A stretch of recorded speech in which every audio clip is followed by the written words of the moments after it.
Hello, welcome back to Aqua Road. Today we're here to talk in detail about the Kraken Ultra Bright 5.5-inch underwater monitor. This one here.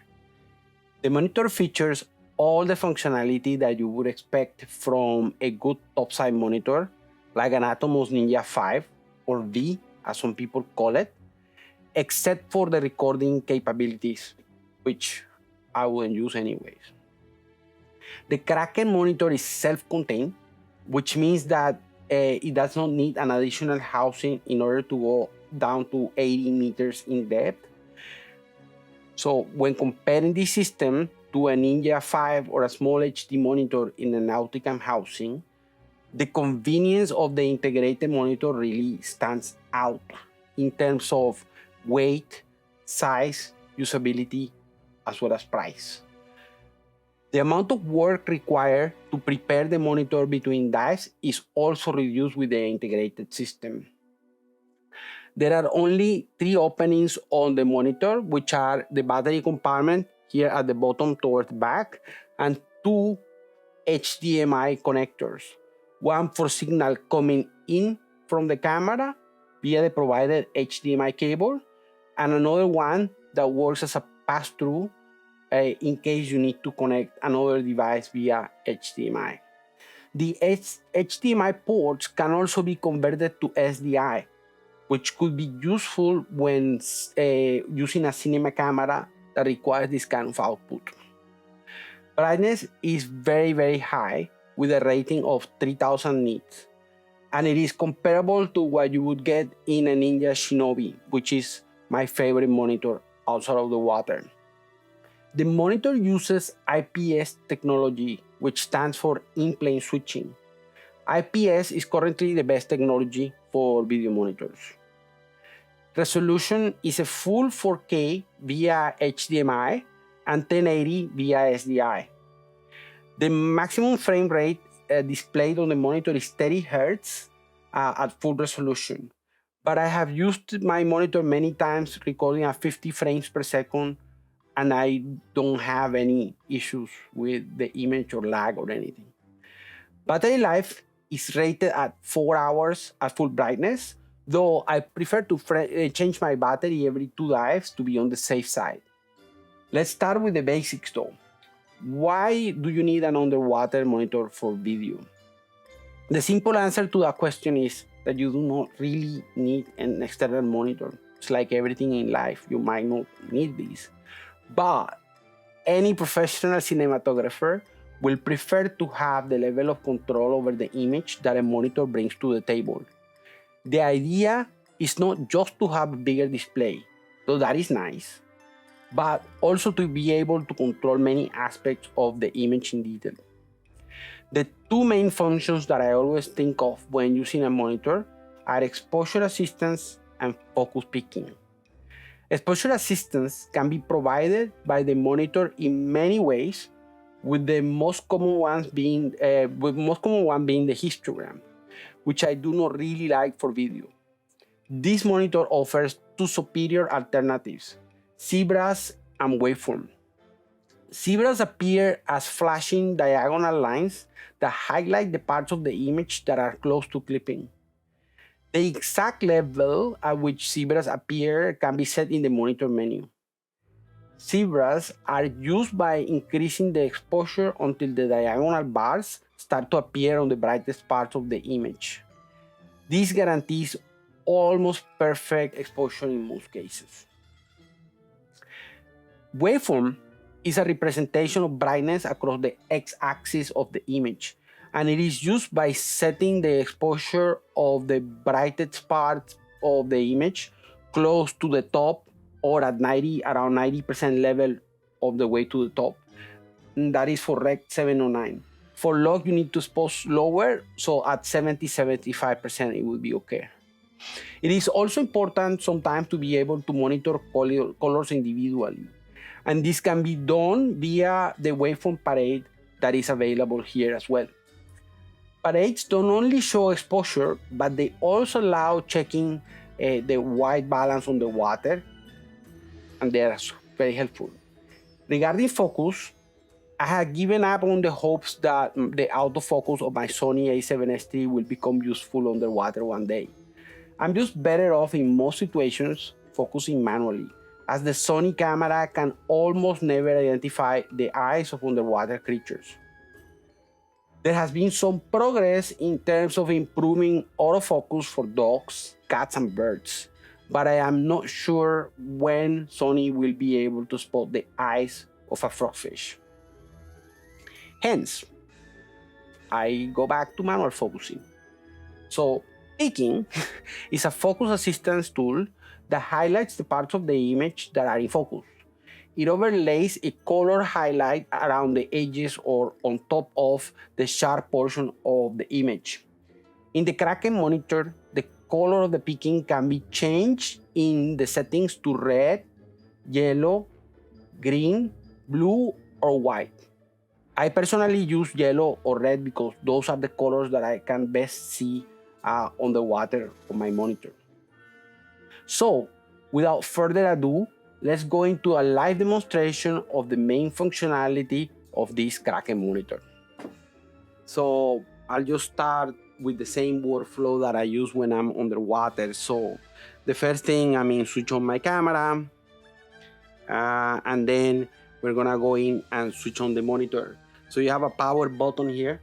The monitor has a total of 3 buttons and a knob. This is the power button. I will explain this to you later. So I just push on and hold the power button, and then the LED is gonna start cycling. The monitor shows me a Kraken logo, and then it stabilizes on green. Then my camera settings come up, picking on. Let's switch it off here. The LED will show blue when the battery is fairly charged, over 80%. It'll be green below that and all the way down to 30%, and it will be red below 30%. It would be nicer if we had a gauge on the screen that allowed us to know a bit more precisely where the battery is at. And this is a potential improvement for the monitor. It's been fed back to Kraken and it's not too hard to do, so I expect them to probably provide a firmware update for that. So that will deal with that. But as it is quite usable. When you go red on the LED, you still have quite a lot of battery left. So I would say probably about 20 minutes of monitor left when you go red, so it gives you plenty warning, so it's good. As we discussed before, the battery life is also quite satisfactory, so not a huge problem there. So then moving on, the first thing I will demonstrate is the picking that the monitor has. So I'll switch on my light for my model there, and you see she's right there. So in this case, the camera has found decent focus, but you see, if I for any reason I miss my spot here, I'm gonna have breathing, and I am not really sure whether the eyes are perfect there or not. So what I will do is I switch off my focus and I put it on manual. Let's throw it off so we see a messy blur. And I'm gonna move the box out of the way so I can see her face. So normally I'll switch on my picking, and then you see there is some red coming on the screen because the option right now is red. And I'm just gonna move this until I can see her eyes coming red. So you see now we are getting there, and here on the monitor you can see how the outline of my model has become red and the eyes are nice and red. So that's the focus assist showing that I'm nailing my focus. So that's the first thing. It really is the best tool that you can have underwater in order to make sure you come back with good video. You see, on a note about general practice on videography for underwater, I don't like my aperture to be, this lens will go down to 2.8 really no point. I mean, when you're doing videography and you're on a macro lens, your depth of field is gonna be way too shallow. So you see, I'm always happy with an f11 plus plus plus. A lot of times I'm recording f16, 18, 22, and I just give it plenty of light, get a bit of depth of field, and then I can just track behavior like that. Even then, I'll be on manual focus and I'll be using my peaking on the monitor, and that's just how I'm gonna record. It just guarantees you the best results, really. So that's the focus section of this. Then I'm just gonna switch it off a couple of times, push there on the quick menu, and then I'm gonna go back to the main menu. So I just pulled out using this button here. I close the menus, but it will also open my main menu on the side here, and this is gonna help me cycle through all the options. The goal of this video is not to go through every single thing that is in here. The monitor has a lot of flexibility, but I really wanted to highlight the use of peaking, which I just did, and the use of waveform. So you can find that here, and you can select a lot of options, and I'm gonna go into a little bit more detail later. But first, let's do waveform. So let's say I'm pretty satisfied with my focus there, and I'm now going to go in and try to find where my exposure assist tools are. So I go into the parade option here, and then I choose Y, which is the exposure curve. Or I could even do the RGB parade, but let's start with the Y, and it's just gonna show me. I just pull out of this menu, and it shows me the waveform here. There is the information passing from the camera for all the camera information display around here. It creates a bit of noise, but you can see the shape here in the center is actually here, my model. These white spikes are my letters here, but it doesn't really matter. It did distract me a little bit at the beginning. It will go away if I switch off my camera information, but I don't really want to do that. So you just learn how to identify your subject exposure level from the white letters. And if you move, for example, your ISO to change the exposure, you can see how the general level of the waveform is gonna go down or it's gonna go up. So in general, it's nice to have highlights at about 80%, so around this line here. And you can see, yeah, you can see that her face is around there. So I would tend to think that this is pretty good exposure. You don't want it to be too low because you will be destroying the color. You will just not get the colors to pop, even in post. Even if you increase your gain in post, no matter DaVinci Resolve, Premiere, doesn't matter.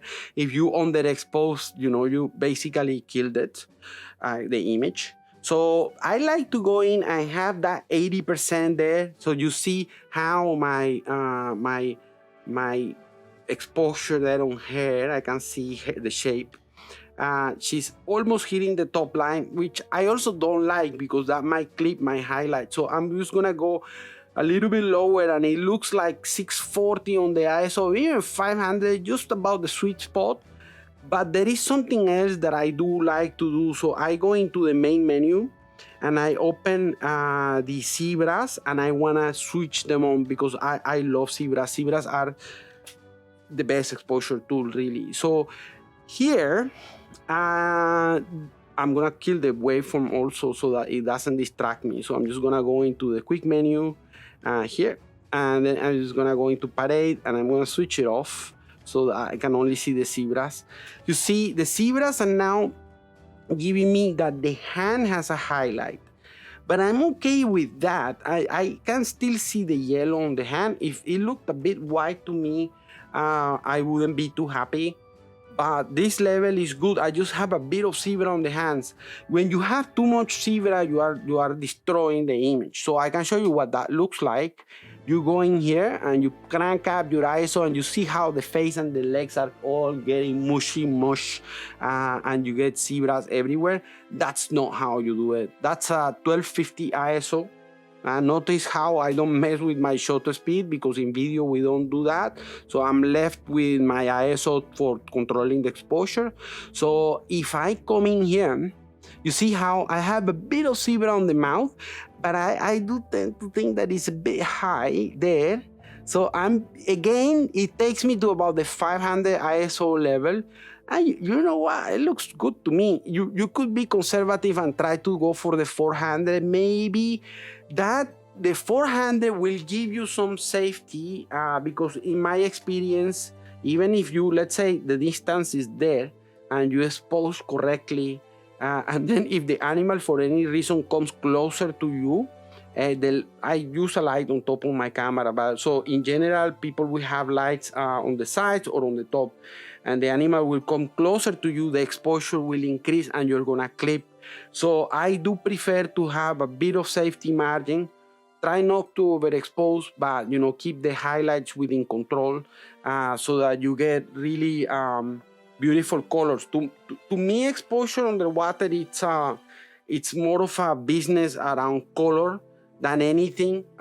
Nice exposure, cinematic exposure is nice to have, but really, I think the reason you want to be super careful with exposure is to get the colors. When you expose about right, so you are saying 80% exposure on your highlights, that's just going to give you all the color. It's not only about light. It's not only about the exposure itself. It's about the colors. If you have lights that have high CRI and you don't expose correctly, it doesn't matter which lights you have. So then again, the monitor is helping me with that in two different ways, by allowing me to use zebras and allowing me to use waveform.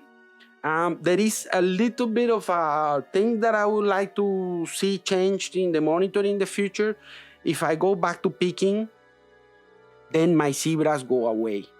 So I would like to, some of the Atomos monitors allow you to have both zebras and peaking on at the same time.